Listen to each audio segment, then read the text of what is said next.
Il est 18 heures. Bienvenue, on va bientôt commencer. Je fais juste quelques petits réglages et un petit test. Est-ce que vous entendez bien? Je vais vous envoyer un message dans le chat. OK, d'accord, parfait. Donc c'est bon pour tout le monde. Très bien.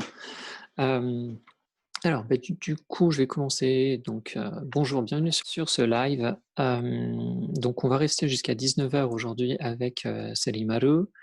On va parler principalement du thème des décors et pour vous présenter rapidement la section manga chez AAA, elle a été créée il y a une quinzaine d'années et donc on propose des cours du soir, des stages manga et aussi une formation en 3 ans, heu, justement pour, vous former complètement au métier de mangaka. Donc c'est une formation que Selimalo a suivie, donc il y a quelques années déjà. Et en ce qui concerne tous les autres cours, les cours du soir et les stages, c'est justement Selimalo qui a pris le relais et qui s'occupe de toute l'animation, tout l'enseignement. Du coup, ce soir, ce qu'on va voir, donc il y aura différents sujets. Donc il y aura notamment comment matérialiser un espace en 3D, les questions sur la distance interplan, la conversion d'objets simples en objets de décors complexes et enfin, on va traiter de background design. Si vous avez des questions, je vais surveiller le chat. N'hésitez pas à nous envoyer des questions au fur et à mesure par écrit. Sur YouTube, n'hésitez pas à nous laisser des commentaires ou à nous envoyer des emails directement, sur la boîte manga@aa-paris.com et je te laisse la parole du coup Michael, c'est à toi. OK. OK. Ben, bonsoir à tous, bienvenue pour ce cours, spécial décor et background design. Bah, comme vous pouvez le voir, je suis déjà en train de réaliser un petit décor, hein. C'est un décor témoin, pas forcément d'histoire là-dedans, mais, un décor de ruines après le passage d'une catastrophe qu'on va inventer plus tard. Je le finirai, je pense à la fin du live, je le reprendrai un petit peu et voilà, je l'ai commencé il y a quelques instants et pour l'instant, je suis assez satisfait, hein, de l'avant-plan qui m'a l'air sympathique. Il se passe des choses, ça bouge un petit peu, c'est assez vivant et beh, je vais vous donner du coup, enfin si ça vous plaît en tout cas, quelques outils, bah, pour en arriver là du coup et pour pouvoir dessiner comme ça librement, des décors, des objets de décor. Là, on a une voiture, endommagée, du coup, un pylône, un pneu à l'avant-plan, des rochers, du coup, de la poussière, des petites particules qui s'envolent dans l'air là, un lampadaire qui est resté debout et je me suis occupé du coup, pour le coup, uniquement de l'avant-plan. Je pense construire un milieu de plan ici et puis un arrière-plan où tout est encore possible et du coup, je vais vous donner quelques tips, bah, pour pouvoir dessiner ça, bah, pourquoi pas de tête, hein, comme ça, c'est sympathique aussi. Alors, ce que je peux vous donner comme outil concret que j'utilise réellement, quand je produis mes mangas, bon, mon premier pour le coup, mais quand je produis mes planches, c'est un outil, avec lequel, enfin un exercice que je pratique beaucoup, qui développe du coup le sens de la 3D et je vais vous dire ça tout de suite. Alors, on va se faire une petite case et c'est ce que j'ai appelé du coup matérialiser un espace 3D, très important. Alors, du coup, on va considérer que ma ma case là, ça peut être une case de manga ou une page, hein, peu importe. Où l'objectif, c'est de mettre en application cet outil. Du coup, je vais choisir un code couleur bien particulier et on va déjà, apprendre à transformer cet espace tout blanc là, tout vide, où il y a rien, et on va le transformer du coup en on va dire en univers 3D, en support 3D. J'en ai fait un exemple ici, par exemple. Voilà. Voilà, mon carré blanc est devenu un objet, enfin un espace en profondeur avec un espace au-dessus, un espace en dessous et des objets qui sont dispatchés, dans l'environnement. Et pour ça, du coup, on va commencer avec une ligne simple et on va essayer de tracer peut-être l'horizon, comme ça.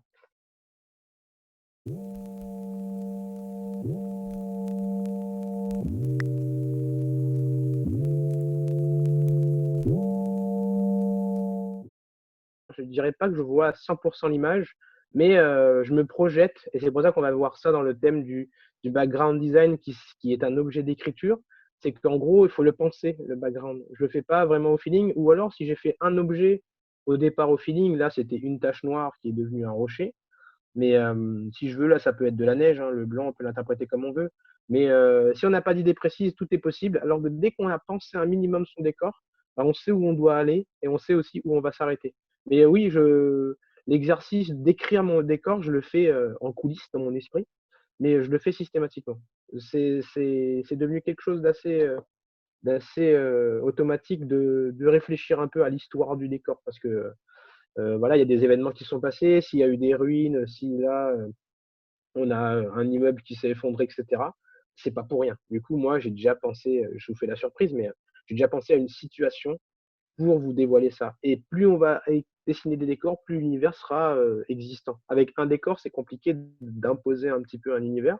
C'est en dupliquant un peu les décors, en changeant les points de vue, qu'on s'impose finalement.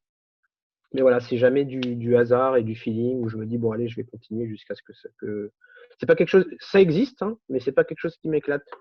Et bah, dans mon métier, pour le coup, c'est pas utile vu que chacune des cases que je vais dessiner dans ma BD doit avoir un but et faire avancer l'histoire. Alors du coup, je disais une ligne d'horizon, voilà, une première ligne bleue, voilà, ça rime à rien, mais voilà, ça pose un petit peu les bases. Et après, je vais faire ce que j'appelle du coup positionner des lignes parallèles pour matérialiser le sol.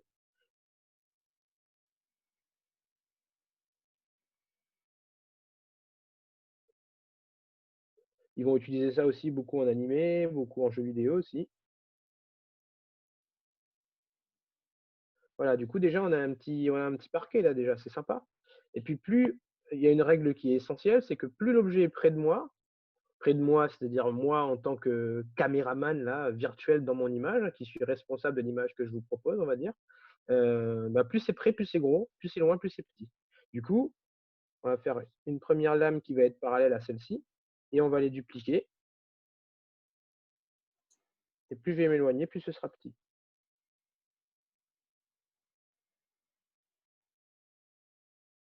Voilà, ça me fait un petit carrelage comme ça. Et puis là, je me dis, bon, c'est un peu plat, j'ai un sol tout plat, j'aimerais bien qu'il y ait des collines au loin. Et les collines, on va les traiter pareil, en 3D. Une première bosse, là, comme ça. Et là, c'est pareil. Je vais essayer de suivre un peu cette ligne. En fait, ce quadrillage, ce qui est important, c'est ce qui va me permettre de positionner des éléments. Et sur chacune des cases qui est là, c'est un espace qui va être propre à un objet. Les objets risquent pas de se chevaucher ou d'avoir ce sentiment un petit peu de tiens, les personnages, on dirait qu'ils s'emboîtent l'un dans l'autre, où il y a un effet de perspective bizarre. Avec ça, je suis garanti d'avoir un espace propre à chacun. Du coup, pour pouvoir dessiner ma colline correctement et en 3D là-bas et la visualiser en 3D, du coup, en fait, je vous dessine un petit peu, je pourrais traduire ce dessin en 3D en repassant sur les lignes, mais d'ailleurs, c'est ce que je peux faire ici. Du coup, ma voiture, c'est c'est comme ça. Elle aussi, c'est un objet 3D en quadrillage. Du coup, ben, je vais poursuivre et me dire, OK, là, j'imagine qu'il y a un creux, là, qu'après mon sol, ici, ça plonge. En fait, ça, du coup, c'est ce que je vous disais, c'est qu'il faut penser le décor. Et du coup, je vais pouvoir me dire, bon, cette colline est très loin. Du coup, il y a beaucoup plus de lames, du coup. Et là, c'est pareil, plus c'est près et ça tourne un petit peu. Voilà. Et du coup, j'ai ma colline en 3D. On va en rajouter une autre un peu plus loin et une autre encore un peu plus loin. Vu qu'elles sont loin, je mets beaucoup, beaucoup, beaucoup de lignes parce que forcément, il y en a plus. Voilà, comme vous pouvez voir, le geste, il est vif, hein, j'hésite pas du tout quand je suis à cette étape-là. D'ailleurs, c'est un bon réflexe à avoir, c'est que c'est comme des coups de sabre, hein, c'est des gestes et c'est ce qu'on va avoir comme geste avec la plume japonaise. Et voilà, il n'y a pas de doute à avoir. De toute façon, je sais que je veux une colline assez ronde. Voilà, j'ai fait mon sol, là, il est assez saturé, j'aime bien comme ça. Sauf qu'il y a aussi le ciel que je dois visualiser. Et là, c'est pareil, c'est rien d'autre, aussi quelque chose de plat. Voilà, une ligne, un ciel qui va être parallèle au sol, hein, si j'imagine que voilà, le ciel, c'est un espèce de plateau là aussi. Et je fais la même chose. Plus c'est près, plus on va s'élargir.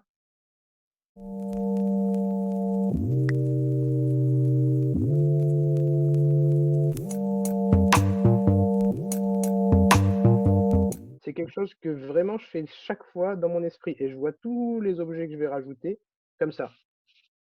Du coup, en gros, on va pas dire que c'est le secret, mais quand je fais du dessin comme ça, on a l'impression que c'est du feeling, mais il y en a pas du feeling. C'est vraiment, techniquement, bon, c'est beaucoup de travail et je m'exerce souvent à faire ça. Je le fais vraiment régulièrement et avec le code couleur et tout, c'est quelque chose, qui constitue pas forcément une planche en elle-même, mais en gros, c'est pour vous permettre de voir ce que je vois quand je dessine ça et que je place mes éléments. Il y a un choix volontaire de, là, je me laisse les volontairement, je mettrai pas d'immeuble ici, par exemple, parce que ça va me casser la vue. J'ai déjà beaucoup empiété avec mon avant-plan sur mon image, il me reste plus que ça, à peu près 50. Du coup, si je continue de mettre des immeubles et ainsi de suite, bah, on verra plus l'arrière-plan, sauf que j'ai envie de vous montrer quelque chose qui se passe à l'arrière-plan. Du coup, je sais que je vais m'arrêter là sur cet immeuble-là. Du coup, là, je m'arrête avec ces 2 collines et imaginons, voilà, c'est un monde avec des plateformes volantes, hein, on va dire que c'est de la fantaisie, il y a des îles volantes. Ben, mes îles volantes, c'est pareil, je vais les visualiser comme ça,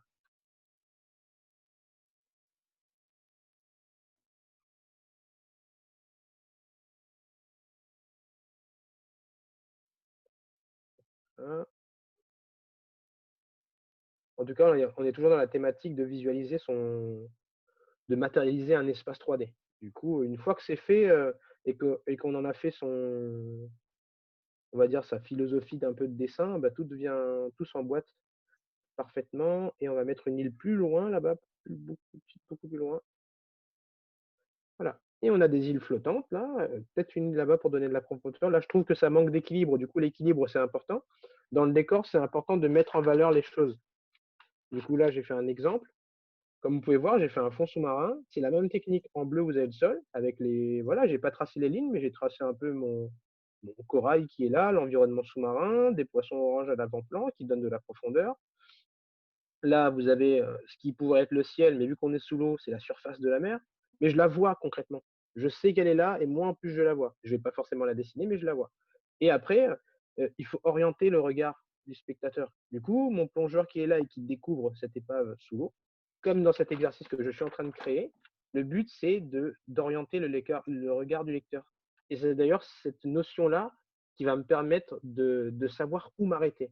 Si je sature l'espace et que j'ai plus de place pour mettre mes personnages, bon ben voilà, j'ai fait un exercice de décor. Sauf que je garde toujours ça en tête où je me dis qu'est-ce que j'ai envie de montrer. Là, pour le coup, c'était l'épave que mon personnage découvre en sortant enfin en entrant dans le champ comme ça.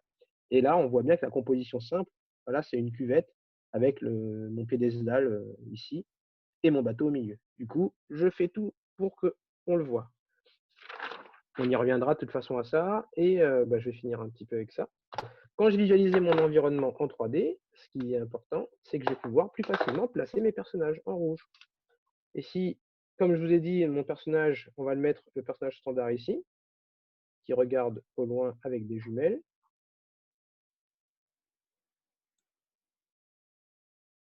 voilà. Et ben, à partir de lui, ça va être une référence, ça c'est une notion très importante, la notion de référence. C'est une référence pour le spectateur. Il voit ce mec, il se dit, ok, bon bah c'est un personnage humain qui est debout. Et du coup, s'il y en a un plus près, il sera forcément pareil, qui tient des jumelles.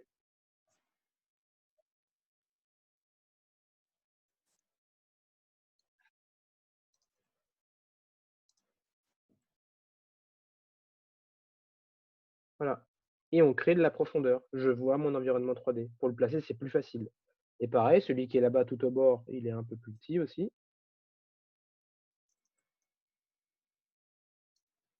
et comme vous pouvez le voir, en fait, ils ont chacun leur espace propre. Ils ont leur colonne où ils ont pu se déplacer, par exemple. Ils s'empiètent pas l'un sur l'autre et si j'en ai un plus loin, il sera tout petit là-bas et si j'ai un personnage qui est géant qui rentre dans l'espace,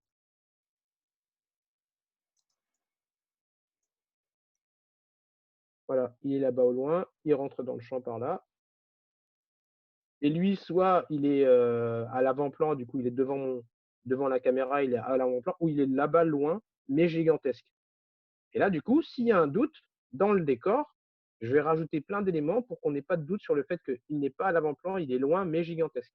Et du coup, ben, ça va se jouer, par exemple, sur le fait que, son bras passe derrière la colline et remonte ici, voilà.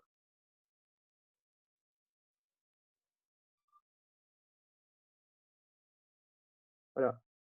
Il fait salut et on voit bien que son bras là, passe derrière l'île et derrière la colline. Il est très, très loin et vraiment gigantesque.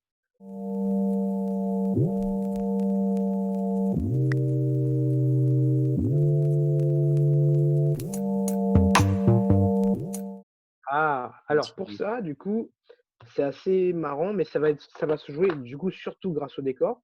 Mais en gros, dans le décor, je vais mettre à côté de ce personnage un objet qui mesure 1,60 m ou alors qui mesure 1 m, qui va me servir de référence. Par exemple, ici, près de mon personnage, là en noir, je vais mettre, voilà, un kiosque à journaux, par exemple.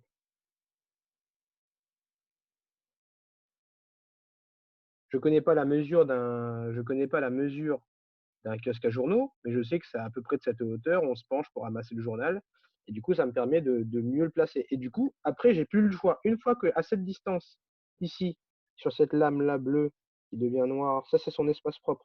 Comme vous pouvez le voir, je vais jusqu'au bout de la map. Je vais jusqu'au bout de la carte pour me dire qu'OK, mon personnage est sur cette ligne-là et sur cette ligne ici. Voilà, ça, un peu, c'est son placement dans l'espace 3D. Du coup, à côté de lui, s'il y a un lampadaire, beh, je suis obligé de respecter la hauteur du lampadaire et du coup, le lampadaire monte beaucoup plus haut. On va dire un lampadaire pour piéton et j'ai placé mon lampadaire comme il faut. À partir de là, maintenant, je n'ai plus le choix. Si le lampadaire est plus près, je vais le faire plus grand.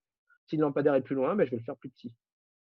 C'est aussi simple que ça. Du coup, en gros, pour donner un indice sur la taille du personnage qui fait 1,60 m, il faut avoir des notions, dans le paysage et d'ailleurs, moi, j'ai une liste, hein, d'objets qui font 1 m, des objets qui font 2 m, des objets qui font 10 m. Comme ça, je sais que ça me permet de les mettre en place et typiquement là, si je mets une guitare, elle fait précisément 1 m. Hop, voilà, j'ai mis la guitare près de lui. Lui, il fait à peu près 1 m 80, 1 m 70, ouais, parce que la guitare sert de référence. Et ça, en fait, ce qui est important quand vous dessinez des décors, c'est bien penser aux gens qui vont le regarder ce décor. Et les gens, ils n'ont pas forcément des grandes notions de dessin, mais ce qu'ils font, les spectateurs ou les lecteurs, ils parcourent votre manga, et ils regardent et ils se disent, ok, c'est cohérent. Je ne sais pas trop pourquoi, je ne l'ai pas peaufiné, mais j'ai le sentiment que c'est cohérent. Les tailles sont bien, parce que vous avez des références correctes. Et lui aussi, il a les mêmes références. Il n'a pas besoin de forcément comme vous, maîtriser le sujet du dessin. Mais il y a plein de signaux qu'on va balancer pour lui indiquer tout ça. Et je vais vous, juste avant de passer à une notion supplémentaire, un exercice pareil qui transforme un peu une feuille, du coup, en un support 3D. Et après, on va pouvoir passer à autre chose. J'appelle ça le trou sans fin. Et ça me permet du coup de faire, par exemple, un puits. Ma feuille, là, elle est blanche, c'est un support vide. Et je vais transformer ça, du coup.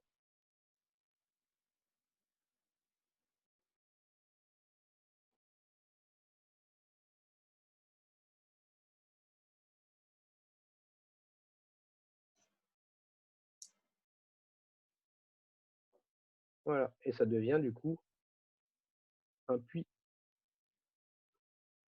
Un puits bien profond. Voilà, et dans ce puits, je peux très bien donner le sentiment qu'il y a des gens qui regardent alors que c'était juste un carré vide.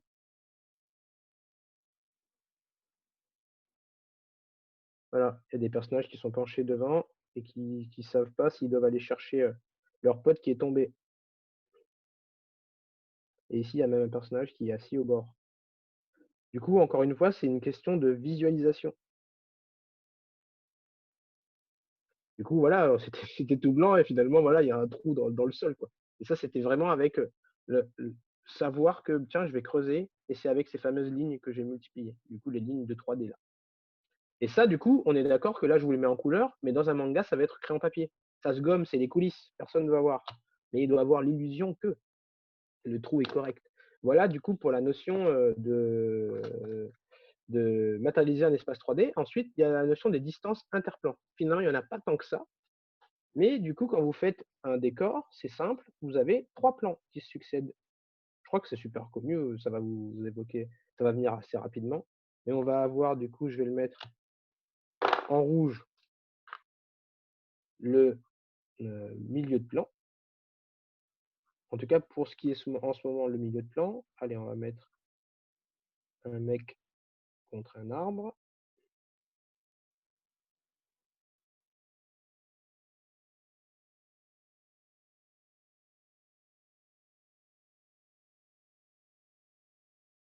Voilà. Finalement, dans le milieu de plan, on va intégrer ce qu'il regarde, hein. C'est là qu'on va voir que ça se transforme un petit peu petit à petit et il regarde, l'ami quoi qu'on va le changer un petit peu. On va prendre du orange et on va prendre l'objet qu'il regarde.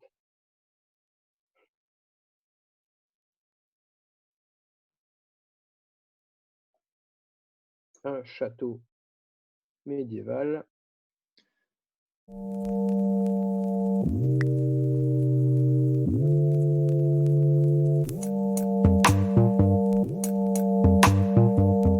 Que j'utilise là, en tout cas, c'est une marque que j'aime bien qui s'appelle Ecoline et ils ont fait des brush pens.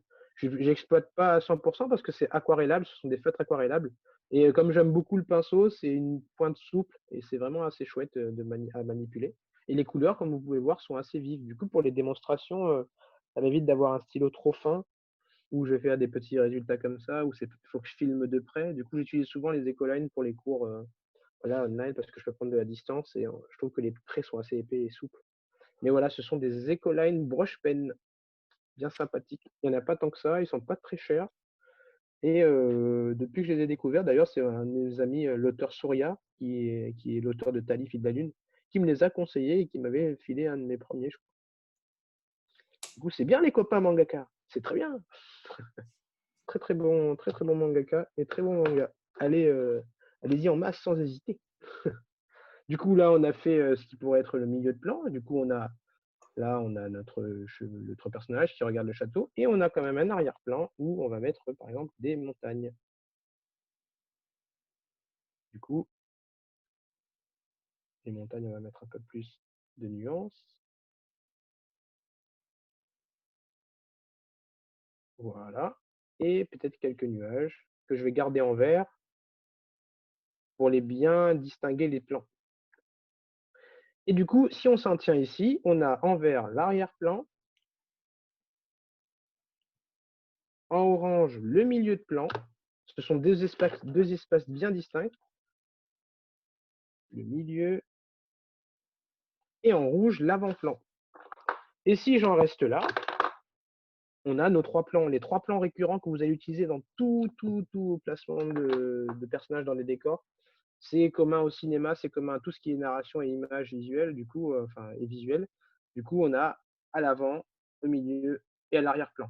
Si vous voulez un indice, enfin être sûr de qu'est-ce qui fait partie de l'avant, du milieu ou de l'arrière-plan, je pense souvent au processus de création des animés et c'est simple, ils sont tous interchangeables. Du coup, on peut très bien glisser un autre décor ici, il va pas influencer celui-ci, par exemple. Du coup, on peut vraiment les choisir par rapport à ça. Du coup, si ici, j'ai envie de mettre à la place du vert, bah, une montagne qui crache du feu ou alors, je sais pas, une montagne enneigée ou même, un paysage marin parce que c'est sous l'eau et que c'est dans une bulle, je peux le faire. Ça changera pas le château, ça changera pas l'avant-plan. Du coup, on peut tous les interchanger et du coup, ce qui est important, c'est qu'ici, on voit bien qu'il y a un manque d'équilibre ici, il y a un peu trop d'espace ici. Et ben, si je veux perturber cet équilibre-là, parce que du coup, là, en rouge, pour l'instant, on a notre avant-plan, je peux créer du coup des extras. Les extras, ça va être, ben, je veux un avant-plan encore plus proche. Et là, par exemple, on va mettre des brindilles d'herbe.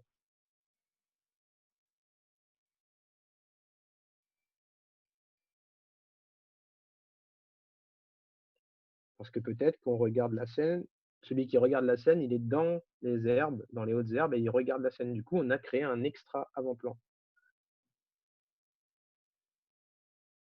Et comme vous pouvez le voir, si on met un avant-plan comme ça change totalement l'atmosphère de l'image, ça change totalement ce que ça représente, ce que ça dit. Là, ça sent un peu l'espionnage. Il y a quelqu'un qui regarde à travers l'herbe cette scène. Alors que juste avant, c'était un paysage sympa, hein, type Hyrulien, hein, Link qui regarde le château. Mais on peut vraiment tout changer avec des informations que vous donnez. Ça veut dire que quand vous créez votre décor, c'est pour ça qu'il faut le penser, il faut l'écrire un minimum, parce que tout ce que vous allez mettre, ça va donner une information au spectateur. Et du coup, là, je lui donne l'information que, tiens, quelqu'un qui espionne. D'ailleurs, pour en revenir ici, par exemple, c'est exactement comme ça que j'ai rajouté les algues à l'avant-plan pour créer une immersion supplémentaire. Typiquement, on était sans les algues en fond sous-marin et pas mal. Voilà, on a une algue qui se balade. Si je l'ai mise là devant, c'est pour créer un peu de mystère et en fait, ça crée une gêne. Le spectateur a envie de se pencher pour dire: «Tiens l'algue, bouge-toi, je peux pas voir» et ça crée un autre avant-plan et ça se pourrait que ce soit il était peut-être tout seul au départ quand il nageait. Peut-être qu'en fait, il y a un autre personnage qui est en train de nager derrière lui et qui le suit. Du coup, ça peut donner encore quelque chose d'autre, comme sentiment en tout cas. Voilà pour ce qui est ces 3 plans et ça va être, vraiment pour tout et ça, ces histoires de 3 plans, vous pouvez vraiment tout mettre. On va faire un grand classique, on va faire à l'avant-plan, un personnage qui regarde de loin,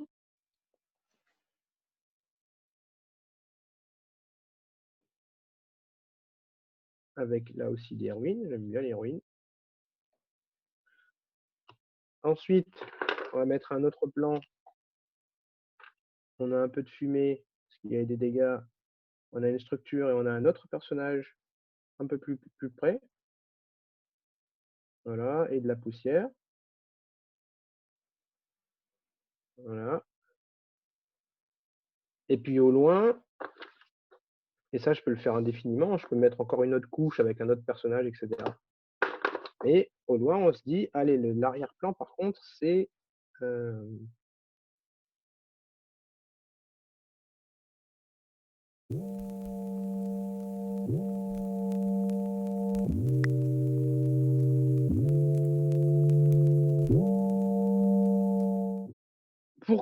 pour que en tout cas pour ici, typiquement pour les placements des ombres, c'est simple, il faut toujours déterminer une source de lumière. Bon là, dans ma tête, elle est, à peu près ici en haut, mais je la construis petit à petit.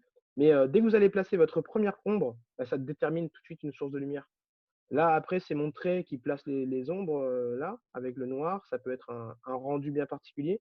Du coup, avec mon gris, je vais confirmer, en fait, ce qui est dans l'ombre ou pas et effectivement, là, j'ai une ombre supplémentaire ici, là aussi. Du coup, ma lumière, avec des ombres de ce côté, elle doit être forcément ici. Mais c'est déterminer une source de lumière, systématiquement. Alors, je finis juste ce plan.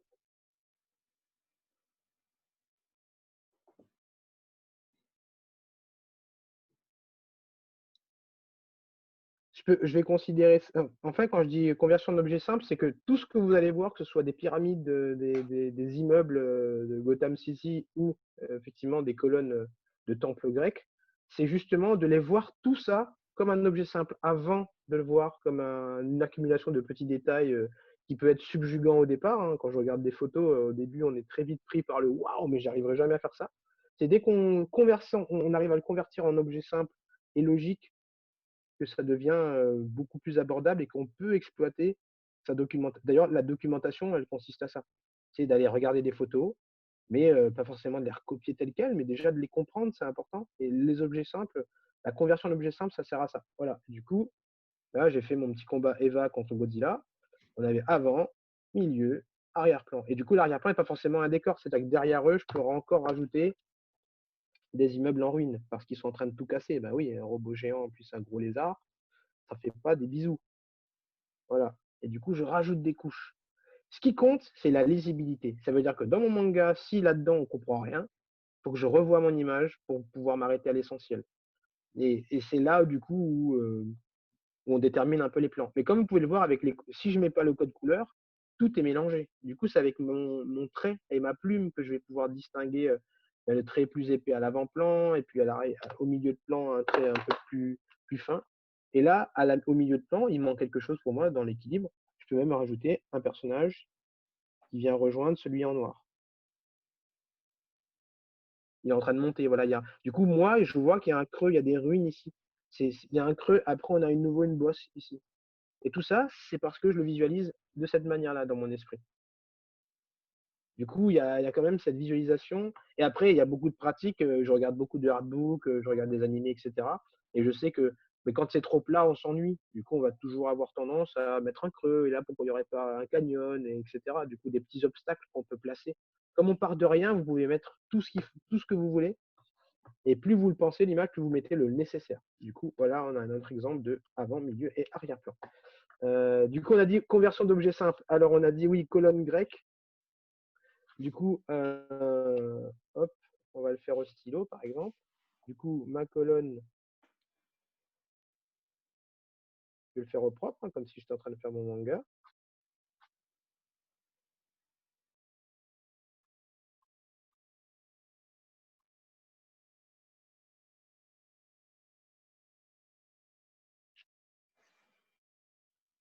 Un socle.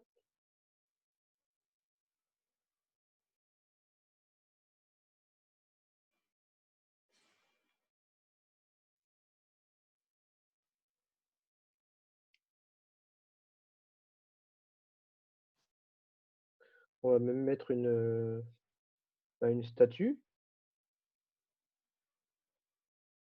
comme l'Opéra Garnier, hein, un bel aigle dessus.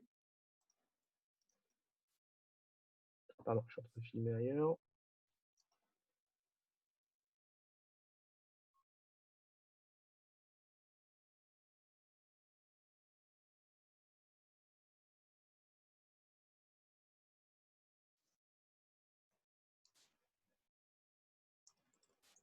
Et là, on met les textures, tout ce qui va rendre ce côté un petit peu pro, les craquelures, les imperfections du coup du béton, de la pierre, du marbre. Je sais aussi, de par ma documentation, que ces colonnes-là sont faites en plusieurs étages, en fait. Elles sont pas construites comme ça. Du coup, ça va être 3 gros morceaux qu'on va empiler. Du coup, ça colle un peu au réalisme. Et du coup, avec ça, je vais projeter la prochaine colonne comme ça dans l'espace en me disant: «OK, la prochaine, elle sera là, plus petite». Bon, j'ai mis une caméra incurvée, instinctivement, et celle-là aussi pareil, on la projette, s'aligne ici. C'est-à-dire que la suivante va être ici. Et si je continue comme ça, je vais avoir mon temple.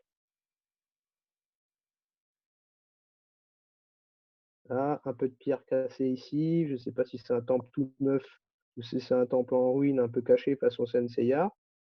Et ça, effectivement, il n'y a que vous qui puissiez. Et on va mettre de la texture, on va mettre un rendu un petit peu propre, une épaisseur, voilà, des craquelures. Sympathique la colonne, non? Sympathique. Donc on comprend, voilà. Et du coup, ici, je continue les petits détails, mes 3 niveaux.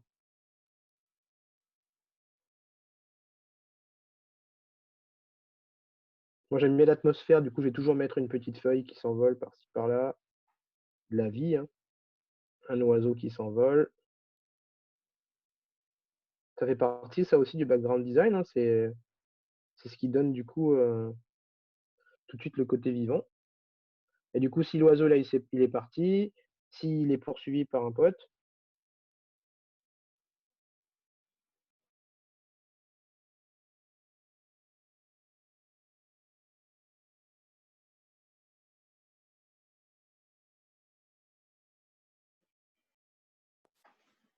voilà, petite poursuite, on a bien 2 oiseaux qui se baladent autour d'une colonne, et si je continue mon décor, je vais le poursuivre comme ça.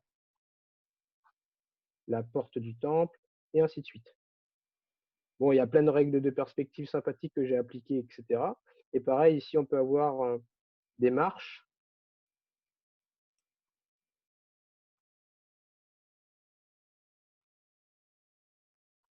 voilà, qui descendent. Et en fait, comme je disais, conversion en objet simple, pour connaître tous les détails cohérents de chaque culture, vous avez quelque chose de particulier? Non, j'utilise alors, je dirais que la réponse à cette question, c'est qu'il y a rien qui remplace la documentation, et ça fait partie, je dirais 70 de mon boulot, c'est de me documenter sur un sujet. Du coup, effectivement, là, pour le manga que je fais pour Glénat en ce moment, bah, ça se passe dans l'Antiquité. Du coup, effectivement, les colonnes grecques, j'en ai bouffé, c'est la partie qui me passionne le plus dans mon métier, on va dire, c'est d'apprendre des nouvelles choses, et plus je sais, ben, plus je vais penser, voilà, le détail de la colonne fait que j'aurais pas forcément fait une mauvaise colonne. Tout le monde aurait compris que la colonne, elle est grecque, ou si j'avais pas mis cette notion-là. Mais comme j'ai lu un article sur cet empilement, comment ils avaient fait à l'époque, c'était d'empiler des grosses masses de marbre, bah, je me suis dit: «Tiens, bah, je vais évoquer ça parce que je sais maintenant comment ils font». Du coup, ça me permet d'être en adéquation avec mes connaissances et de pas laisser trop d'aspects, que je ne connais pas. Mais je pense que c'est la différence entre les débutants et les pros. C'est que, ben, les pros, ils ont accumulé plein d'années de lecture, ils ont lu des choses, ils ont regardé des choses. Ben, effectivement, tu te prends dans la tête, toutes ces connaissances. Le débutant, il va s'arrêter là où, bon, ben, on reconnaît une colonne, OK, je m'arrête là et hem c'est voilà, c'est comme ça que j'apprends des différentes cultures. C'est pour ça qu'on s'améliore. Je parle toujours de Tom Cruise, mais voilà, au fil des tournages, Tom Cruise, vu qu'il fait tout, à la fin, il connaît plein de métiers. Il a été cascadeur, il a fait ça, il a fait pilote automobile, il a piloté un avion. À la fin de sa carrière, il connaît plein de choses. Ben, un mangaka, c'est pareil, au fil des projets, tu fais un manga sur le Japon, médiéval, bon, bah, tu connais le Japon médiéval. Deuxième manga, tu fais sur la Grèce antique, bah, tu connais la Grèce antique et ainsi de suite. Du coup, à chaque fois, chaque projet demande de la documentation. Mais à un mangaka, on lui demande systématiquement, moi je dis toujours à mes élèves, c'est ma philosophie, hein, il faut dire minimum la vérité. Ou alors si c'est de la fiction pure et dure, de la fantasy, faut être cohérent. Et ben, après c'est plein de règles à suivre, voilà, des règles élémentaires.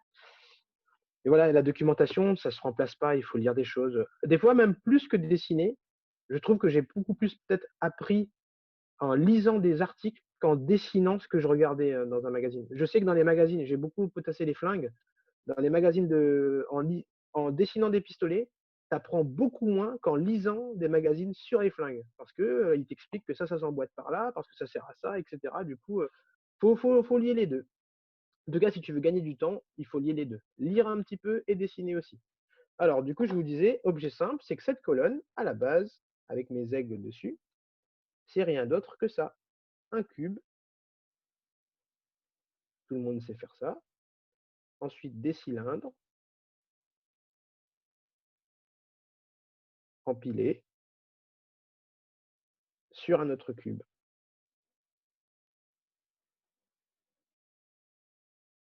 Et du coup, là, je sais que j'ai ma petite ligne. La suivante, ça va être pareil, le même cube sur le même cylindre,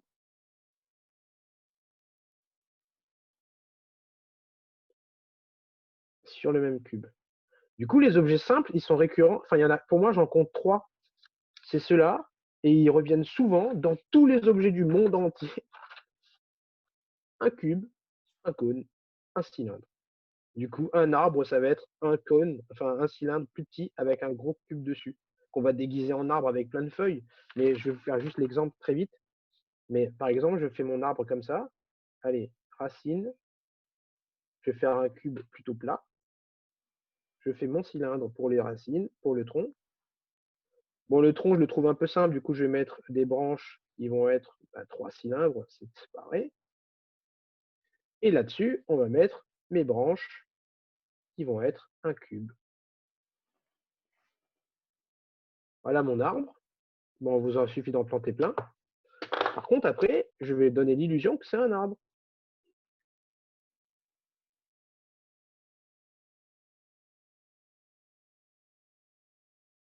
Un petit côté irrégulier à l'arbre, pencher un peu. Là, les racines, bah, il y a de l'herbe ici, hein. Du coup, on ne le voit plus, ce socle. Mais tant qu'on ressent ce côté l'arbre bien enraciné dans le sol, ça peut très vite devenir l'arbre de Fullmetal Alchemist, par exemple. Hop, avec Edward Elric appuyé à l'arbre, et là, son frère, le gros robot,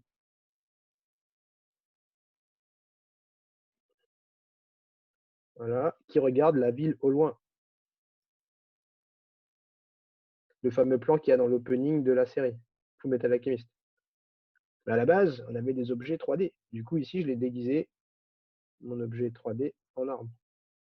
Et en fait, ce qui est intéressant pour celui qui avait demandé pour les placements d'ombre et de lumière, comme vous pouvez le voir, vu que là-dessous, eh ben, moi, c'est un cube, je sais très bien que la face du dessous ne sera pas forcément éclairée.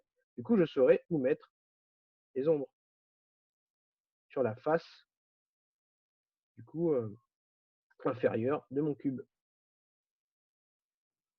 Quelques trous par-ci par-là, parce que les arbres, c'est irrégulier. Il y a des masses touffues. Et voilà, petit arbre en 3D avec son ombre. Et après, on rajoute, on maquille, hein. Comme pour la colonne ici, les petites particules, les aspérités, les irrégularités. Là, ben, un petit peu d'écorce par-ci par-là, un petit oiseau qui se barre parce que, bah, c'est occupé, l'arbre, des feuilles qui tombent et ça devient une scène plutôt vivante.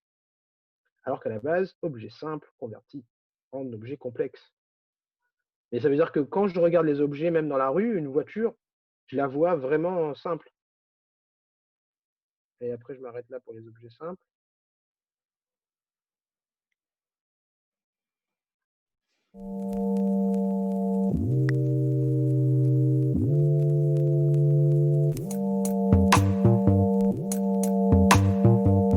Moi, je trouve ça plus compliqué, effectivement. Il a tout compris. C'est que c'est plus compliqué parce que justement, bah, pour celui qui a pondu Star Wars ou autre, ben, il faut tout créer, sauf qu'il faut que ce soit pour que les gens soient aussi fans et que même que le spectateur s'y retrouve, il faut un minimum de repères et de cohérence, comme dans Avatar, comme dans plein de choses.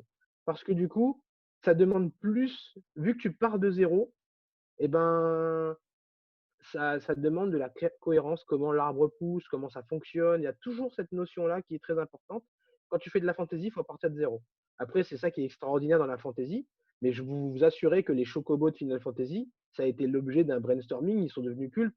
Mais en gros, effectivement, c'est des gros poulets qui ressemblent un peu à des autruches. Ils ont mis ça en couleur jaune, c'est attractif. Aujourd'hui, c'est culte, ça a l'air d'être dans l'inconscient collectif, mais ça a fait l'objet de travail, quoi. Ça a fait tout le bestiaire d'un jeu vidéo de la fantaisie, ça fait l'objet d'une vraie cohérence, comment ça a été créé, et cetera. Et c'est à la fois plus facile parce que du coup, quand on fait de la fantaisie, le spectateur est plus tolérant. Parce qu'il se dit, bon, ben, je connais pas, vas-y, balance ton univers. Alors que quand vous faites du fantastique ou alors un univers réaliste, effectivement, ça demande d'être très pointu et très exact. Parce que quand vous dessinez une BMW de tel modèle, le spectateur, il sait à quoi ça ressemble. Du coup, quand vous allez mal la dessiner, ben, il va se dire: «Non, mais non, en fait, non, c'est raté, ton univers, il est pas cohérent». Du coup, je recommande aux débutants de faire de la fantaisie parce qu'ils peuvent tout imaginer. Par contre, ben, comme n'importe qui, scénariste, c'est un boulot et ben, ça s'écrit. Un univers, ça s'écrit, c'est cohérent. Je peux vous assurer qu'Avatar, il a bossé comme un fou, hein, Cameron, hein, pour pouvoir pondre cet univers qui est très coloré avec les clés USB Dragon et tout le tout team qui va avec. Les géants, comment ils vivent, qu'est-ce qu'ils mangent et cetera, pourquoi ils ont la peau bleue. Tout ça, ça a été pensé. Du coup, Star Wars, c'est pareil, il y a toute une grammaire, il y a toute une logistique et souvent ils inventent leur propre histoire et leur propre mythologie. Je finis ma voiture et j'attaque la suite. Voilà. Voilà, véhicule avec porte ouverte. Et ben, avant de faire ça, effectivement, ben, c'était qu'un cube, hein, avec des roues. Du coup, dans ce cube-là,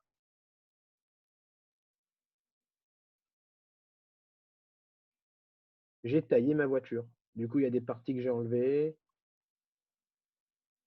pour que ce soit plus cohérent. Mais à la base, c'était un cube. C'était un cube avec des roues et chaque pièce est différente. Du coup, on va faire la pièce principale, à laquelle on va mettre la partie avant de la voiture, la partie arrière, les roues, qui ici c'est un peu compliqué les roues, ben, le côté rond, on fait des cubes comme ça, et on a une vue éclatée un peu de la bagnole par exemple déjà. Et après pour la tourner dans tous les sens, parce que dans un manga on va pas dessiner qu'un personnage dans un sens, on va faire des champs, enfin des plongées, des contre-plongées, on est au-dessus, on est en dessous, on fait des différents angles de vue. Du coup c'est important, la 3D pour moi c'est un outil qui me fait gagner du temps. Concrètement, bon ça a quelque chose qui se travaille, mais quand j'arrive sur mes mangas et sur mes chara-design, hop, heu, ça devient plus facile parce que, je les vois comme d'un objet 3D. Voilà pour l'objet 3D et du coup, on en arrive au point de, bah, du coup, background design, objet d'écriture. Ce que je voulais entendre par là, c'est qu'un décor et ben, concrètement, ça s'écrit. Ce que je veux dire, c'est que peu importe le bâtiment, peu importe l'endroit, peu importe, ben, voilà, même notre Terre, elle a une histoire, hein. C'est un impact d'une planète qui s'est formée et cetera. Du coup, moi, ça me passionne tous ces sujets-là. Mais en gros, même la Lune, elle a une histoire. C'est pas juste un objet qui existe là et qui a pouf, qui est apparu. Ben, quand vous faites des bâtiments ou quand vous faites des paysages champêtres ou autres, il faut toujours vous poser, moi je me pose toujours 3 questions. Du coup, les 3 questions, ça va être: quelle est l'histoire de l'objet, du background que je vais créer, voilà, l'objet du bâtiment, son histoire, qui est son créateur, qui en est responsable. Du coup, ben, pour ceux qui croient en Dieu, ben, ça doit être Dieu. Pour ceux qui ne sont pas plutôt cartésiens ou darwiniens, c'est l'évolution, etc. Mais en gros, même notre Terre, elle a une histoire. L'histoire, c'est très important. Qui a créé le temple Pokémon ou la première clinique Pokémon? C'est un personnage qu'il a imaginé dans le manga. C'est quelqu'un qui a dit, moi, je veux prendre soin des Pokémon, je vais inventer ma première clinique. Deuxième point à connaître, du coup, l'histoire, je vais faire un petit cadre photo. Voilà. Pour un bâtiment, c'est comme pour un Cara Design, ça s'écrit. Voilà, la Tour Eiffel, elle a une histoire, c'est passionnant. Vous allez voir les photos d'archives, etc. Ça a une histoire. Il y avait même un but. Ensuite, on arrive au deuxième point. Toujours penser à la fonction du bâtiment en question, ou du véhicule, ou de tout ce que vous voulez. Tout ce qui est dans le background, les lampadaires, etc., ça a une fonction. C'est pas là par hasard. Et on peut avoir une fonction utilitaire, ou on peut avoir une fonction esthétique. Du coup, une fonction, c'est très très important. Du coup, on va faire le check. Et ensuite, toujours dans un manga, moi je trouve, hein, c'est super intéressant, vu que vous partez surtout pour tout ce qui est fantasy, toujours un petit aspect un peu particulier d'un bâtiment. Du coup, la tour Pokémon, qu'est-ce qu'elle a de plus que les autres? Je sais pas, la tour de Sauron, elle a un truc particulier, elle a un truc. Elle ressemble à tout un tas de tours, mais la tour de Sauron, il y a un truc unique que tout le monde connaît et qui est lié à la fonction et plein de choses. Et d'ailleurs, voilà, c'est culte. Du coup, la lune noire, elle a une fonction, elle a une histoire et elle a un aspect particulier, un design particulier. Du coup, un petit côté un peu particulier. Sinon, vous tomberez dans des décors qui sont basiques, qui sont lambda, qui ressemblent à tout et n'importe quoi, ou alors qui ont pas forcément qui attirent pas l'œil. Le but, c'est au milieu de Gotham City, voilà, si je fais ça, pour illustrer ça par exemple. Gotham City, c'est simple. Et plus je m'avance dans cet univers-là, qui est le background design, plus je me rends compte que effectivement l'écriture, c'est indispensable. Mais pour illustrer un peu ce côté aspect, c'est que pour faire Gotham City, on va faire plein d'immeubles qui sont des cubes, hein, c'est volontaire, orientés dans différentes situations. Ici, je vais faire pour l'ambiance une gargouille sur laquelle Batman est posé, avec sa cape qui tombe. Voilà. On a un immeuble à l'avant-plan et on va mettre une autre gargouille, voilà, ici. On a un autre immeuble à l'avant-plan. Du coup, là, j'ai mes immeubles. Ça pourrait être New York, ça pourrait être ce que vous voulez. D'ailleurs, la trilogie de Nolan prouve bien qu'il a mis ça à Chicago et c'est pas pour autant moins Gotham City qu'une tour fantasy. D'ailleurs, chacun des auteurs de Batman qui sont passés dessus, ils ont eu une vision du background design de Batman. La vision de Tim Burton n'est pas la même, de Gotham City n'est pas la même que celle de Nolan, etc. Du coup, on voit bien que même le background design, ça s'écrit, ça se visualise. Et du coup, pour transformer cette ville qui est juste une ville en, comment dire, en Gotham City, c'est simple. Il suffit de faire une tour avec un gros W dessus et on a la Wayne Tech. Voilà. Du coup, mon background normal est devenu Gotham City parce qu'il y a le fameux immeuble avec le gros W de Wayne Tech dessus. Si j'avais fait du coup Stark Industries, c'était devenu Marvel et c'était devenu la tour de Stark. Sauf que comme vous avez pu le voir, quand on l'a dessiné, c'était qu'un paquet d'immeubles qui aurait pu être tout et n'importe quelle ville. Du coup, ça, c'est ce côté un peu particulier. C'est cet immeuble qui a cette fameuse tête. Et si vous partez sur New York, c'est pareil, hein. Il y a l'Empire State Building qui est culte. Vous avez plein d'endroits. À Paris, il y a des endroits qui sont cultes. Il y a des bâtiments qui sont cultes. On peut se situer le monde entier. C'est tellement culte que le monde entier va faire que, OK, vous faites une tour. Enfin, vous faites une histoire, vous mettez un plan où, OK, ça se passe à Paris, ben, vous mettez une tour Eiffel. Tout le monde saura que, OK, l'histoire se passe à Paris, même si on va dans les grottes, on va dans les catacombes, on va dans des trucs fantasy, il y a des portails vers d'autres univers. Dès que vous ferez tour Eiffel, on sera à Paris. Du coup, ouais, effectivement, un bâtiment, enfin un background, ça s'écrit. Du coup, tous les backgrounds que j'ai pu dessiner, que j'ai pu imaginer, ils ont systématiquement une histoire. C'est ce qui m'obsède, c'est l'histoire, à quoi ça sert. Et des fois, il y a vous pouvez donner un côté caché. Une tour qui est une tour d'affaires, ça peut être un laboratoire secret. Du coup, ça, c'est cool.